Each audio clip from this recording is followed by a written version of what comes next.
This is an exciting day. I have John Carpay here again. Last time we got together was a fantastic interview. If you haven't seen that one, go back and take a look at it. But today, it's going to be even more explosive than the last time. And the stuff that we're going to be discussing today is so important, and it's going to be a great conversation. Welcome back to the show, John. Glad to be with you, Mark. All right. So there was a report that was just released December 15th and I'm going to put a link to this report in the comment section so that everybody could take a read. It's worth your time to read this.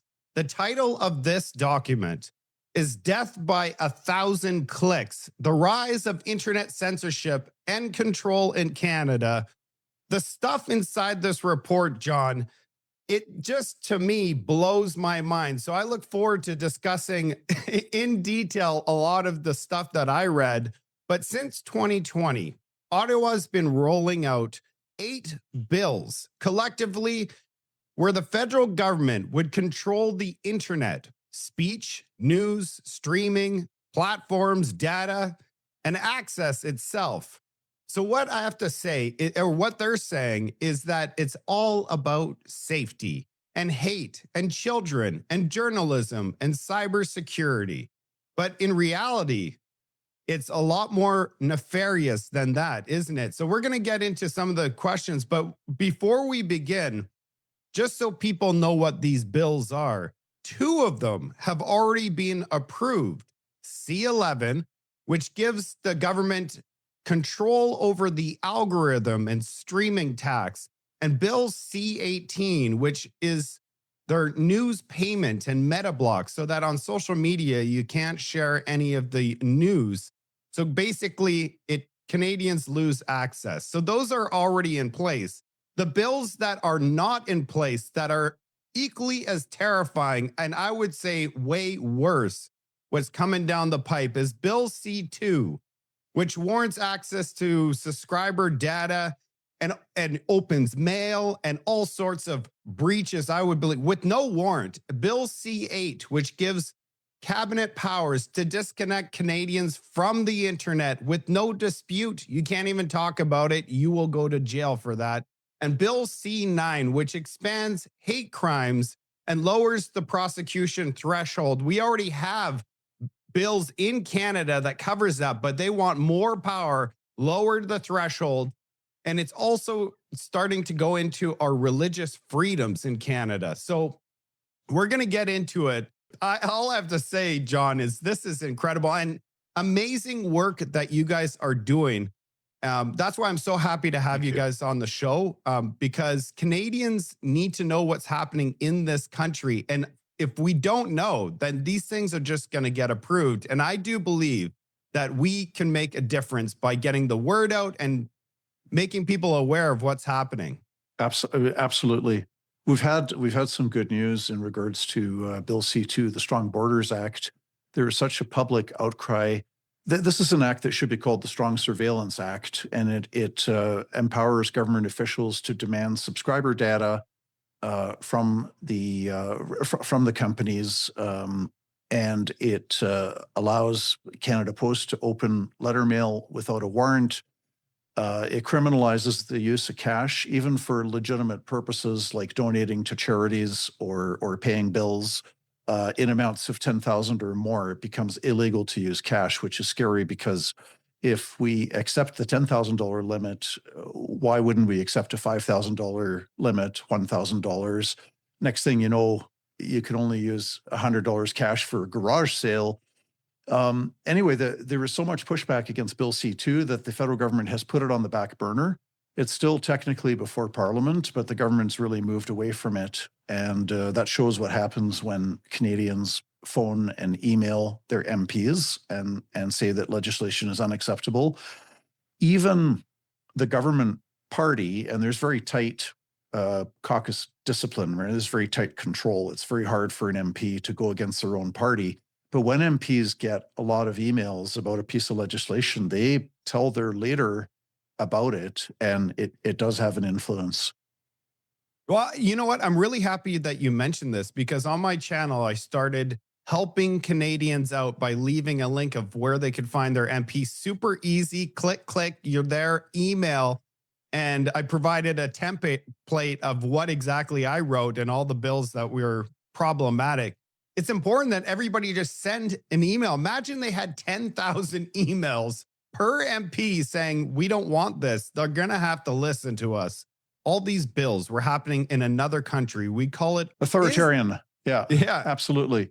In Canada, is free speech, is this still a free speech country, or are we just pretending now? Well, fortunately, there's still a lot of free speech left. And we have to remember it's kind of a privilege, because if you look at world history, for most countries, nations, empires, for most of human history, there was no free speech. If you criticized the king, you would be arrested, jailed, tortured, executed, one or more of the above. That was par for the course. And it's only in Western civilization and only in the last 200, 300, 400 years that we see the emergence of this idea that government should not have the authority to declare what is true and not true, and then punish people for saying what the government deems to be untrue. And that's kind of the root of the dynamic. In a free country with free speech, you and I and every other adult, we as adults have the freedom and the responsibility to decide for ourselves what is true and false. In a repressive regime, it's the government that dictates it. So, for example, in Saudi Arabia, if you publicly criticize Islam, or if you publicly announce that you have converted away from Islam and you've become a Christian or a Hindu or an atheist, you can be jailed, tortured, flogged, possibly even executed. The same thing in Iran. The government declares that Islam is the truth and you cannot criticize it. So what happens in Canada, obviously, is they're not going to, say that Islam's the truth and you'll get punished for disagreeing. But it's like, well, the government wants to decide on our behalf what is disinformation or not. And I always, of course, we all hate disinformation. Disinformation is inaccurate information. And so the concept, well, let's ban disinformation and we'll crack down on it. Okay, on the surface, that sounds great. However, who gets to decide what is disinformation? And is that law going to apply to government disinformation? I mean, we've got plenty of examples in Canada and throughout the world where governments send out false information for political purposes. So, a ban on hate, ban on disinformation sounds great on the surface, but then when you ask the question, who gets to decide what is hate or not? Who gets to decide what is disinformation or not?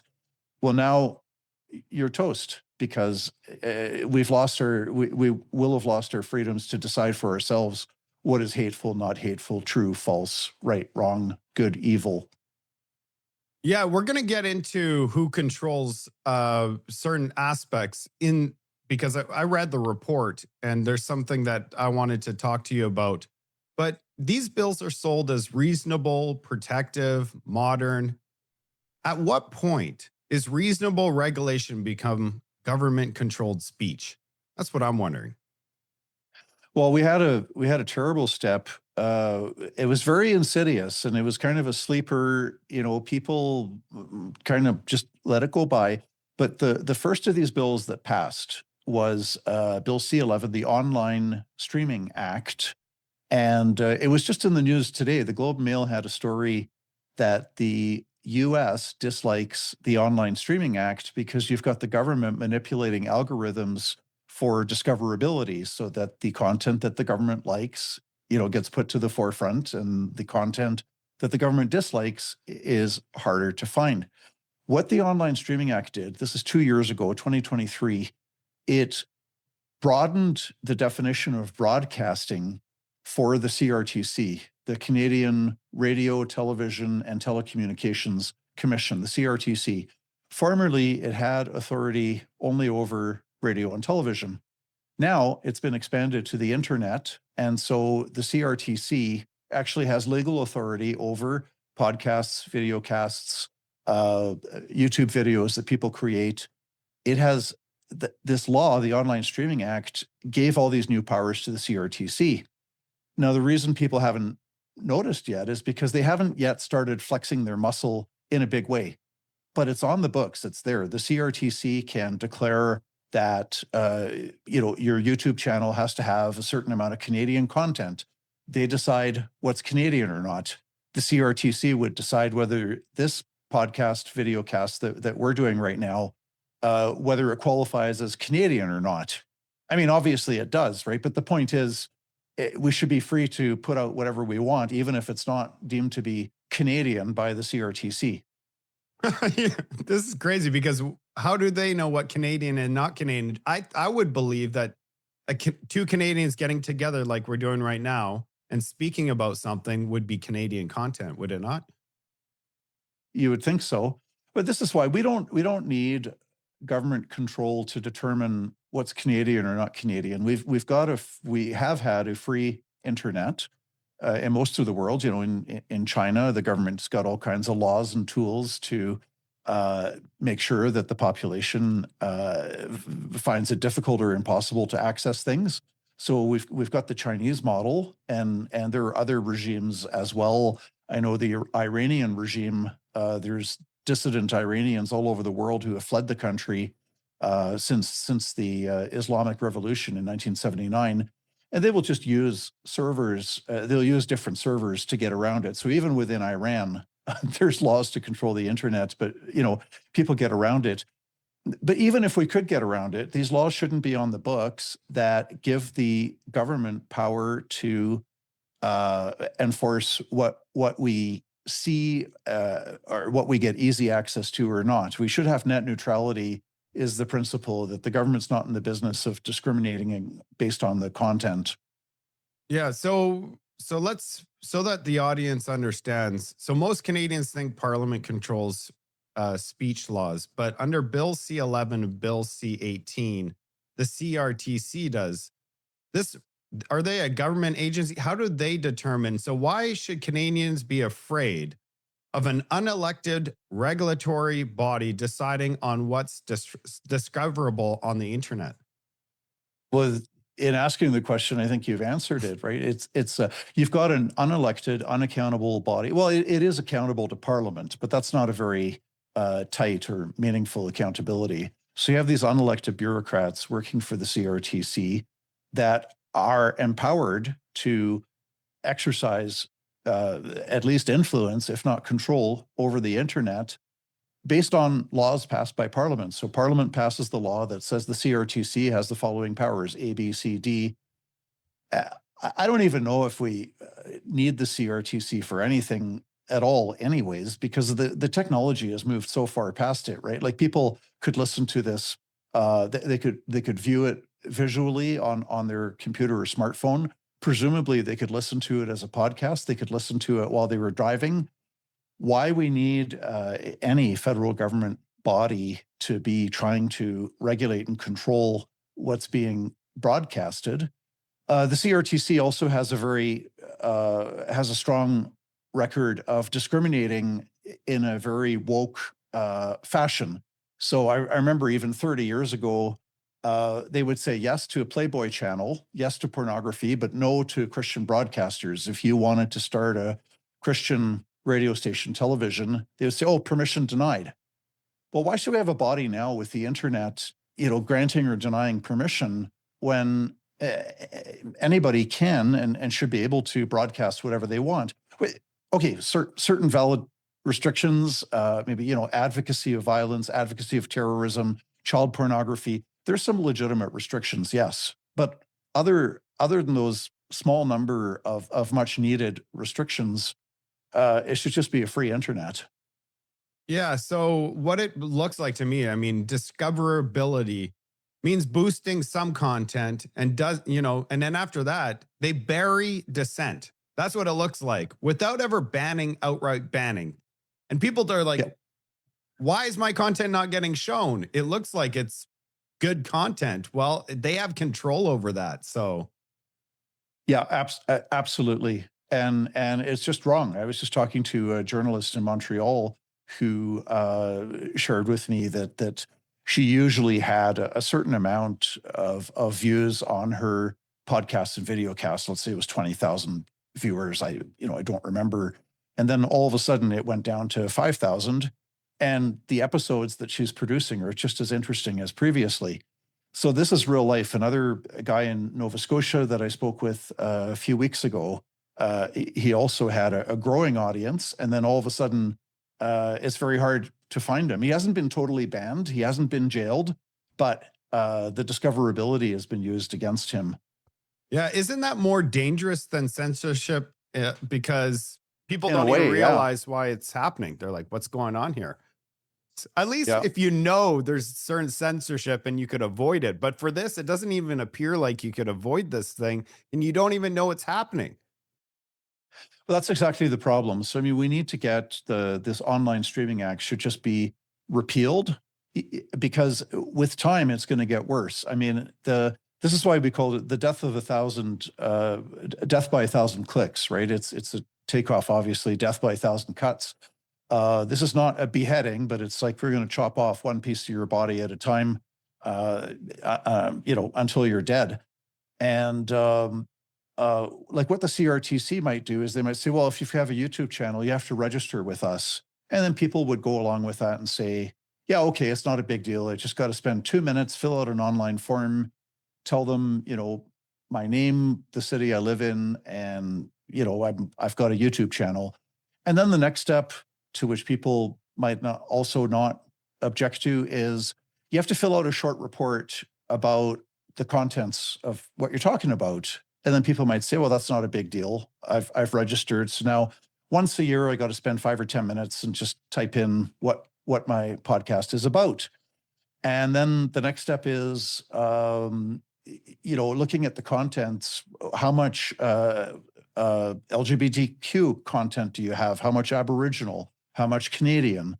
We're not telling you what to say or not say. You just have to report, right? And if people agree to that, then the next step is, well, you got to change the contents of what you're doing because you're not complying with the regulations. It's like a step by step by step. So people need to push back and just advocate for a free internet and repeal this online streaming act. Yeah, and I believe like people discussing different things actually enriches Canadian culture and enriches the conversation so we can find unique solutions together.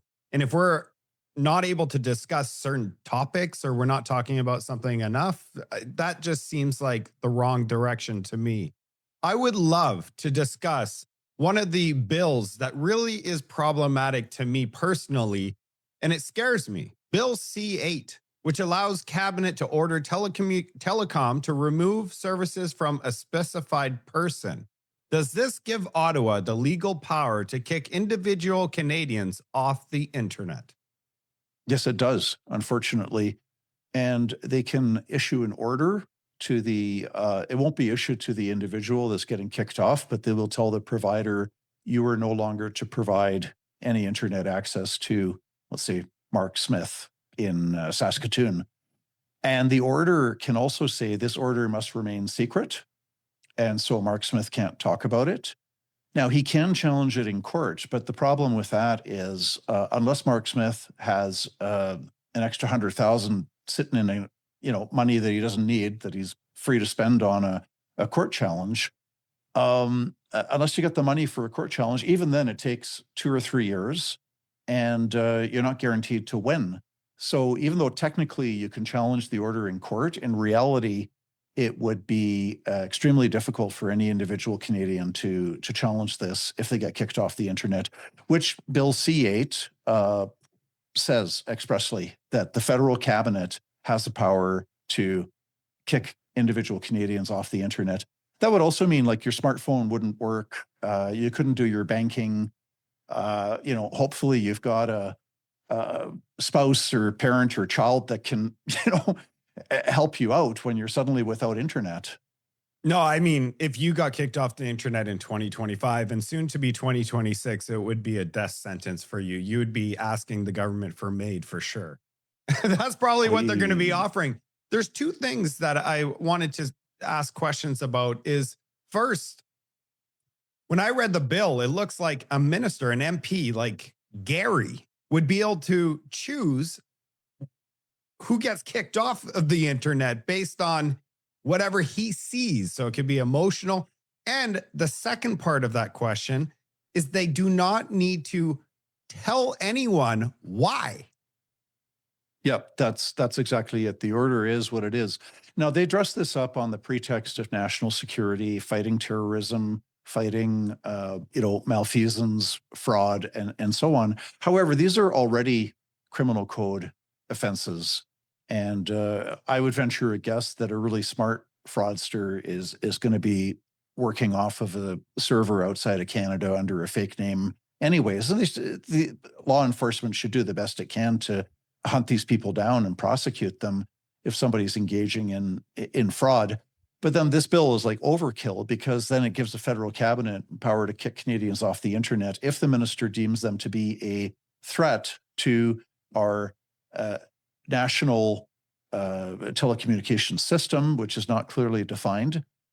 And it technically, you wouldn't get kicked off the internet based on the content of what you're saying, but the act doesn't have that clarification in there. So if you were, spreading a message on the internet that the government really disapproved of, the minister could decide, well, this is actually a threat to our cybersecurity, and can kick somebody off the internet based on what they're saying.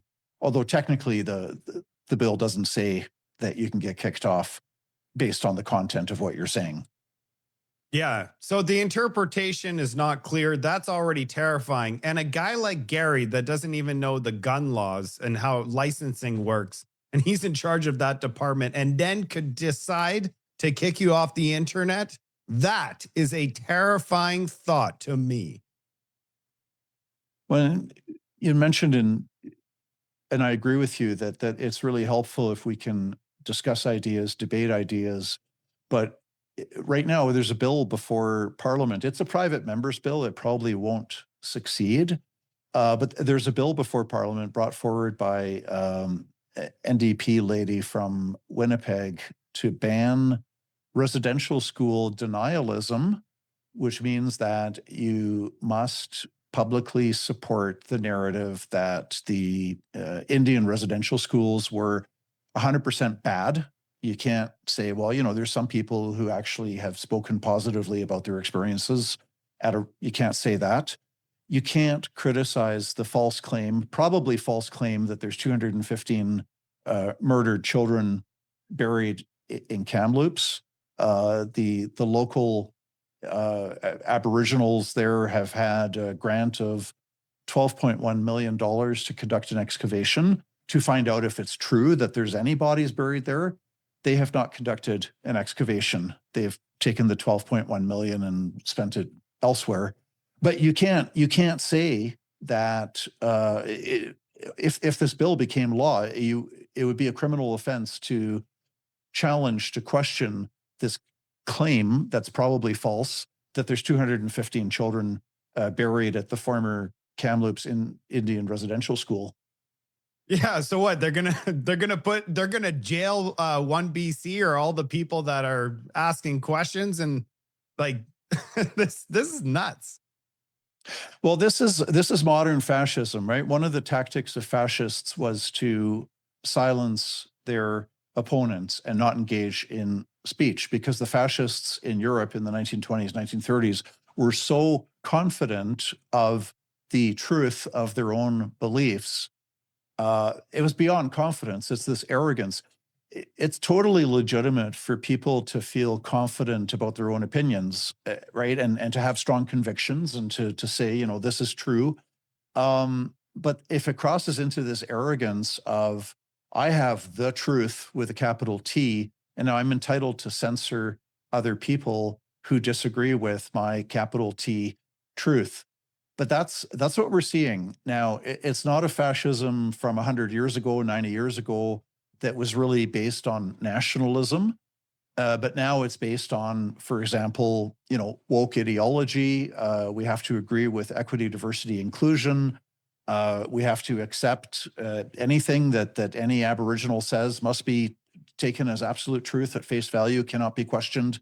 So the exterior coding is different. It's not nationalism that is driving the modern fascism, but it's woke ideology. Yeah, this is incredible.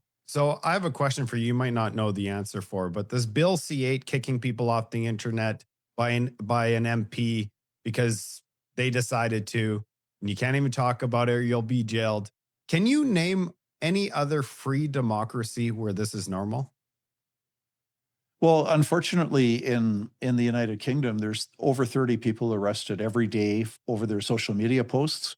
When people choose the wrong words to criticize immigration policy, and if they say, there's too many immigrants or the wrong kind of immigrants, or that the people coming here should not be lodged in an expensive hotel, any of that stuff, you possibly could get away with it if you were extremely diplomatic. But if you are, not everybody, like this is it's the thing about free speech, right? Like different people have different styles of speaking, and not everybody is talking like a university professor, very sophisticated, very nuanced. There's a lot of grassroots people that are expressing in kitchen table English how they feel about immigration. And there should be a debate on that, as there should be debates on any other topic. But in the UK, people have been jailed because the authorities didn't like how they articulated their opinions about immigration. Yeah. So, I mean, that's terrifying in itself. But I believe getting kicked off the internet is far harsher and worse than being jailed or detained for the equally bad. But if you were deleted from the internet permanently in this modern digital age, I mean, I don't think there's any worse punishment. No, and you could argue that you could still get around it by adopting a fake name, and you might find a way back on. But that's missing the whole point, right? It's not whether you could get around it, as people are doing in Iran. They get around the government's internet censorship by fake names and having the servers in different countries, et cetera. But that's not really the point. The point is that no citizen should be kicked off the internet. And we do have laws on the books. Canada's hate speech laws have been there for decades. So if you were to say on Facebook or X or Instagram, death to the X religious group, or death to the X ethnic group, if you advocate for genocide, that's already criminal, and you can be prosecuted for that. So we don't need this additional power given to the federal cabinet to kick people off the internet with Bill C8. No, and that's what I thought. We have laws. The thing is, they need to actually enforce the laws that we already have. And they're having trouble doing that. It seems like, people aren't even going to jail for the crimes that they're committing in this country, and they're focusing on these bills. It bothers me. So let's talk about Bill C2 now. The law allows enforcement to demand subscribers' data, metadata, without warrant. The average Canadian watching today, what does metadata actually reveal about their life? The more information look, a government that does everything for you is a government that can take everything from you, and a government that knows everything about you is a government that can control you in minute detail. So China has a social credit system, and this is not the social credit that you and I might remember as a political party in British Columbia and a federal party. But this is where the government, you have social credits if you don't criticize the government, and you don't commit minor infractions like jaywalking. You can get more favorable bank loans in China. Your kids have a better chance of accessing better universities. If you criticize the government on social media in China, you will find yourself unable to get onto a train or a plane or a bus, because they have all this data on every individual. And so what we want to avoid in Canada is a situation where the government knows everything about you and has it all together in one place. That's the scary part. I mean, the government does know everything about you right now, but it's nicely divided. So the police would know whether or not you have a criminal record, but they don't know anything about your medical records. Your doctor might know about your medical history, but they have no idea whether you've got an impaired driving conviction or a theft conviction. And so the information currently is scattered, it's not centralized. And that's a good thing. But what we're moving towards with centralized digital ID is if all of this information is on one place, think back to our lives 4 years ago when we had the vaccine mandates. I would say even if you were in favor of the vaccine mandates and you believed that they were a good thing and they were necessary, they were saving lives, just put that on the back burner, whether it was good or bad. Just think about how much control government had over your life, that based on the QR code that you flashed, you could get into or not get into a restaurant, a movie theater, a gym. So we've seen this from 4 years ago, how much control the government can exercise over your life just on vaccination status. John, I love having you on my show. I learned so much stuff. I didn't even think about how the metadata, how they're collecting it. And then that could in turn turn into a credit score. Wow. That is terrifying. I need to drink some coffee to this. Oh my goodness.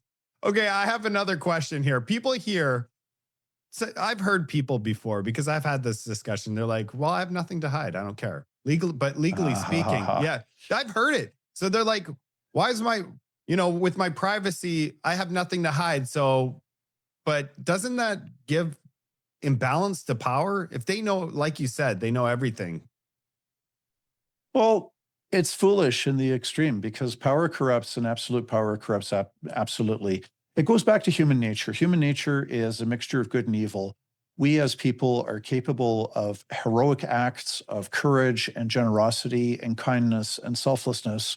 We're also very capable of doing evil on a small scale, on a large scale, anything from malicious office gossip to the genocide of tens of millions of people in communist China under Mao Zedong, right? So we're capable of good and evil. This is why we need to keep government in check, because power corrupts and absolute power corrupts absolutely.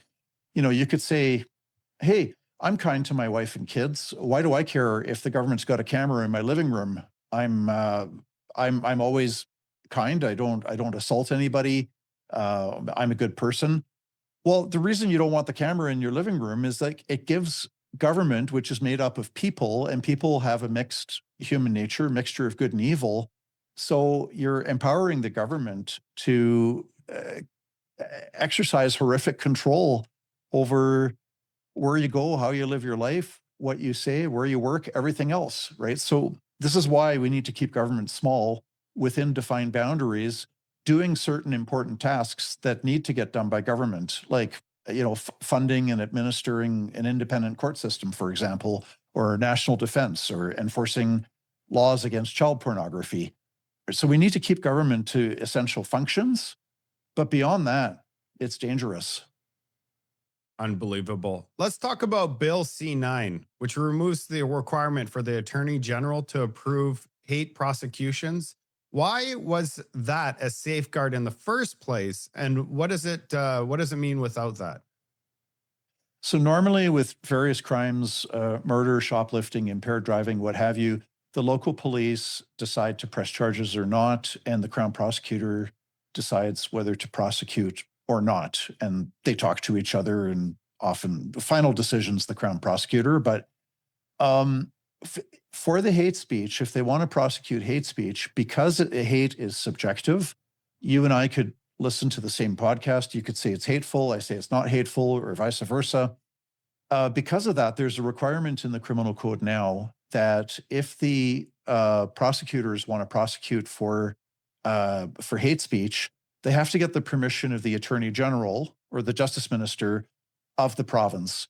And so it's a sober second thought. It's a review process. And as a result of that, we've had very few hate speech prosecutions in Canada. There's probably 1 or 2 or 3 per decade. It's not that frequent. Bill C9 would get rid of that review process and put it in the hands of local police. Police often respond to complaints. So when police get 30 phone calls that, Mark Smith's speech is hateful, he's likely going to get charged. And there isn't a review process by the Attorney General to say, well, wait a minute. So that's the worst part of Bill C9. And it tries to come up with a better definition of hate, but it remains very subjective. Unbelievable. So one thing that I was thinking is, if hate is vague, it's vaguely defined. I read the bill, and it's the punishment is so severe. Who self-censors first? Extremists or the ordinary people with jobs and a family? Yeah, the latter. Right? Yeah. Individually, these bills has an excuse. All of them have excuses, but taken together, speech control, algorithm control, data access, disconnection powers. Is it still possible that this is not accidental? It looks like they're doing things collectively to have one outcome. Well, politicians never take away our rights and freedoms without offering a nice sounding pretext. So protecting children, protecting us against terrorism, national security, protecting us against a virus. There's always a nice sounding pretext. The combined effects of these bills is terrifying. With the Online Streaming Act gives the CRTC control over the Canadian internet. The Online News Act has resulted in Canadians no longer being able to share news using Facebook or Instagram. We've got the Online Harms Act, which is supposedly to protect children, but we already have laws on the books. Child pornography is illegal to possess it, sell it, create it. Revenge porn is illegal. Threatening people is illegal. Intimidation is a criminal code offense. We've got all these laws on the books, right? But they say, oh, well, we need to take control over the internet so we can protect children. It's very disingenuous. And also it's an insult to the responsibility of parents. Like, this is the first line of defense. There's all kinds of garbage on the internet, but if you're a good parent, you're not going to give your young child or even your teenager unfettered, unlimited, unrestricted access to just, have their cell phone in their bedroom and just look up whatever they want to look up. A responsible parent is going to take, various measures to protect their own children first. So yeah, the combined package is pretty scary.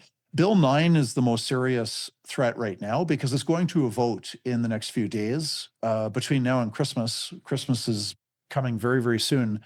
The MPs are going to vote on Bill C9, which would take us in a step towards becoming like the United Kingdom, where you got over 30 people a day arrested over their social media posts. Oh my goodness.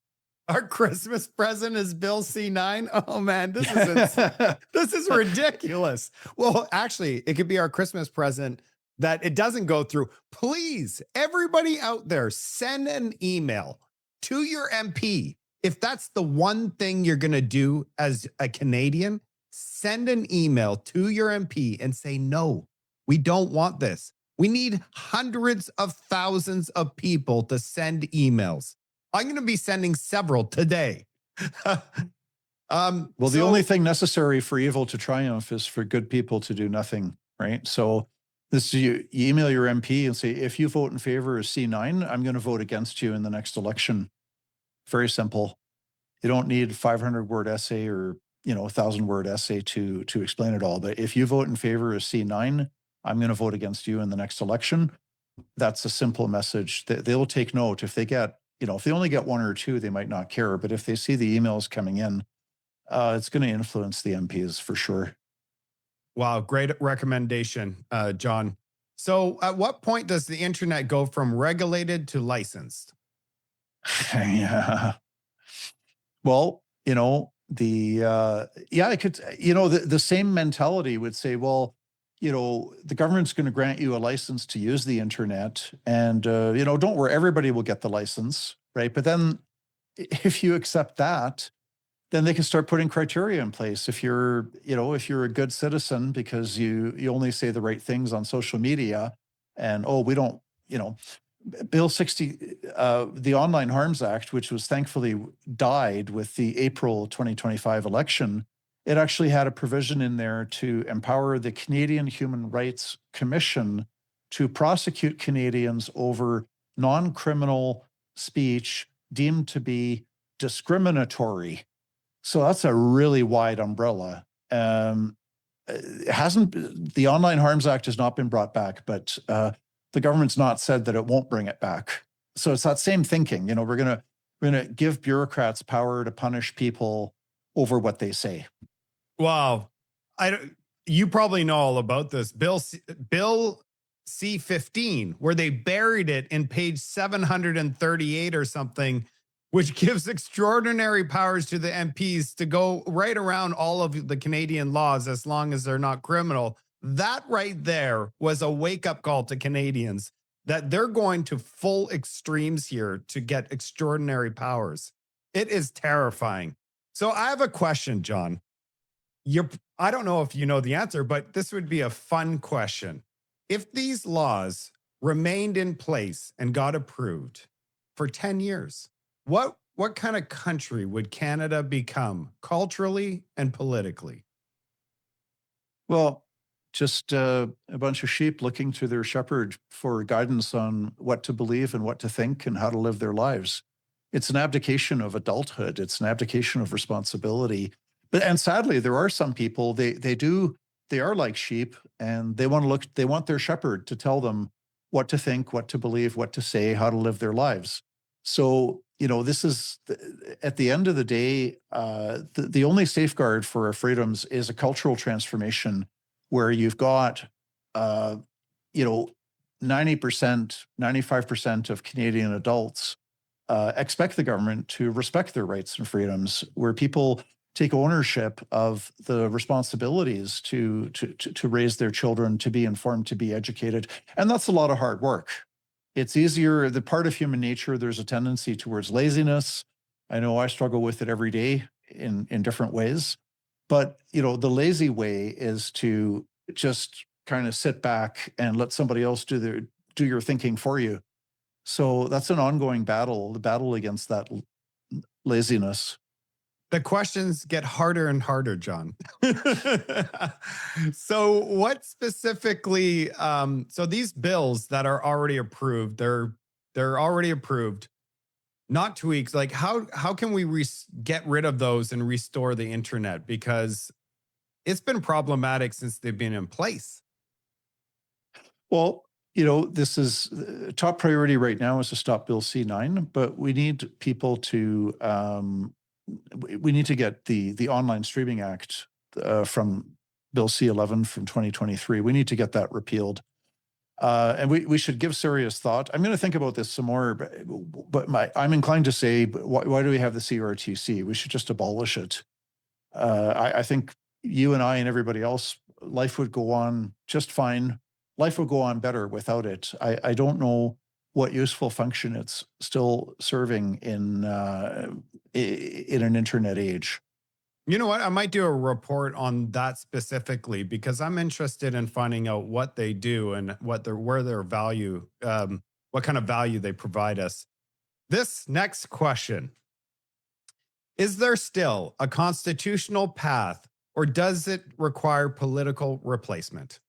I know you might not know the answer to this, but I'm interested in discussing it. Where our courts really let us down during the years of lockdowns and vaccine passports. We've had numerous court rulings where they just rubber stamped their approval of government measures that violated our freedom of association. For example, your right to have Christmas dinner with your parents or with your kids, the right to protest peacefully. It was illegal in Ontario. It was illegal for even two people to protest peacefully outdoors. Two people outdoors for a prayer meeting could have been okay, but not a political protest, not two people outdoors. It was zero. So the courts have upheld most of these measures, and they actually wrote the media narrative into their court ruling when the evidence was not before the court to support that media narrative. So it's still good to have courts, and we need to do the best we can to make use of them to defend our rights and freedoms. But unfortunately, the judiciary has proven to be unreliable and untrustworthy. So today it's more important than ever before that people are actively engaged in the democratic process. Make sure that the bad laws don't get passed in the first place, and then you won't need to worry about having to launch a court challenge to challenge the law in court. Yeah, so that's about it for me today. I have closing remarks, and then I'll let you have your closing remarks. So personally, this is not a left or right situation. It's about whether free speech remains in Canada, and it becomes. We don't want it to become a license issued by the state. So, John, I really appreciate all the work that you're doing for Canadians. I'm always so excited to talk to you and sharing your information with the public because it is so important. And staying quiet, it's not, we can't stay quiet anymore. We need change in this country. Otherwise, we're going to lose absolutely everything. Thanks for having me on the show today, Mark, and wish you Merry Christmas coming up soon. Yeah, for you and your family. And I'm just going to put it out there, John. You could come onto my show anytime you want. We don't have to wait for one of these major reports, which I'm going to be leaving in the comment section so that people could give it a read. It's worth your time to get together. All right. Thank you very much.